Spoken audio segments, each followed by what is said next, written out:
안녕하세요. 날마다 기막힌 점호의 박종현 목사입니다. 오늘도 이 기막힌 하루 가운데 하나님께서 우리에게 귀한 말씀 가운데 나가길 원하십니다.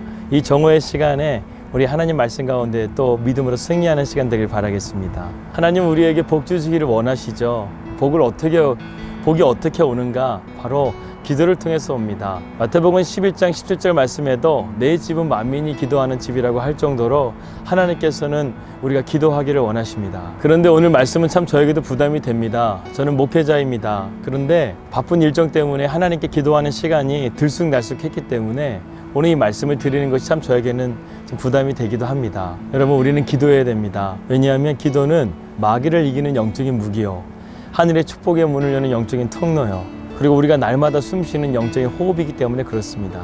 중앙아시아 타자흐스탄이라는 나라에 두산베라는 도시가 있습니다. 그 도시에 선교사님께서 기도하면서 선교를 시작했습니다. 특정하게 어떤 지원이나 그런 것들이 없는데도 불구하고 그곳에 선교센터가 세워지고 병원이 세워지고 학교가 세워졌습니다. 2000년 초반에 이슬람 신학생들이 와서 그곳에 폭탄을 설치하고 주일날 예배 때 터뜨린 거예요. 100여 명의 사상자가 났습니다. 정말 끔찍한 일이었죠. 더 놀라운 것은 이 비밀 경찰들이 성도들을 잡아가서요, 너희들이 예수 믿으면 이렇게 핍박당해, 그러니까 예수 믿지 않으면 내가 풀어줄게, 이렇게 협박을 했다는 거예요. 범인을 잡아야 될 경찰들이 그리스도인들을 잡아다가 회유를 하는 것입니다.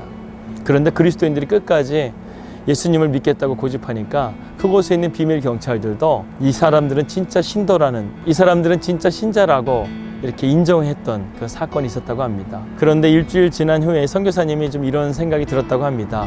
지난주에 폭탄 테러를 했기 때문에 성도들이 두려워서 예배를 못 나올 것 같다, 그렇게 생각을 하고 주일날 예배당을 갔는데요, 그 폐허가 된 그 성전의 한 귀통에서 사상자를 냈던 그 사람들을 제외하고는 모든 성도들이 와서 그날 하나님을 찬미하고 하나님을 예배했다고 합니다. 그들이 그렇게 할 수 있었던 이유는요, 진짜기 때문에 그래요. 그들은 하루에 3번씩 기도를 했다고 합니다. 새벽에 기도하고 점심에 교회 와서 기도하고 그리고 저녁에도 항상 하나님 앞에 기도하면서 다니엘 기도를 시작했던 거예요. 다니엘이 어떤 사람입니까? 이 바벨론으로 붙잡혀 가서 그곳에서 그의 신앙을 지키기 위해서 하루에 3번씩 기도함을 통해서요, 그 나라의 국무총리가 되고 이스라엘 백성들이 포로로 귀환하게 되었을 때 큰 공신을 했던 사람이 바로 다니엘 아닙니까? 그들이 살았던 타자흐스탄도 하나님의 은혜 가운데서 복음화가 될 그날을 기대하면서 하루에 3번씩 그들은 기도했던 거예요. 폭탄 테러가 있다 할지라도 그들은 변하지 않았습니다.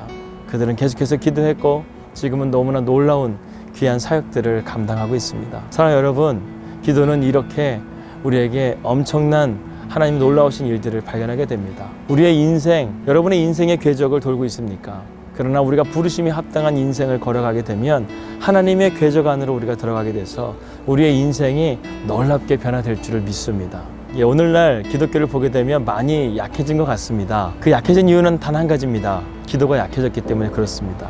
오늘부터 여러분, 하나님 앞에 좀 작정하고 하루에 1시간 정도 기도해보는 건 어떨까요? 저와 저의 가정이 올 초부터 마가의방 예배를 시작을 했습니다. 함께 찬양하고 말씀을 듣고 기도는 간단하게 마무리가 됐어요. 그런데 하나님께서 저희 가정 가운데 여러 가지 사건들을 통해서요, 주신 강력한 사인 하나는 뭐냐면 그 예배 가운데 기도가 빠졌다는 거예요.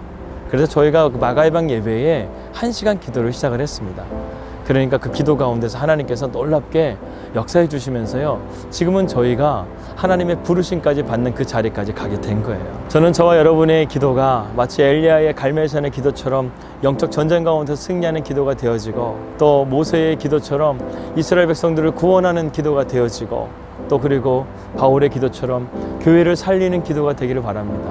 여러분, 그것뿐만 아니라 나의 기도가요, 나의 가정을 살리고 나를 살리고 그리고 교회 공동체를 살리고 이 나라를 살리고 열방과 민족에 있는 불쌍한 영혼들을 살릴 수가 있습니다. 무엇보다 기도는요, 우리의 마음을 주님께 붙잡아 줍니다. 시편의 기자는 이런 고백을 많이 했습니다. 주님은 나의 산성, 나의 반석이라는 고백을 참 많이 했어요. 무슨 뜻입니까? 주님이 나를 붙잡아 주시니까 내 마음이 더 이상 요동하지 않는다는 거예요. 나의 영혼이 잠잠히 하나님만 바라라. 오늘 메시지는 간단합니다. 우리가 기도를 통해서 하나님을 바라보는 거예요. 우리가 주님을 바라보게 되면 주님을 닮아가게 됩니다. 우리의 모습을 통해서 예수님의 형상을 닮아가는 거예요. 예수의 향기를 날리는 것입니다.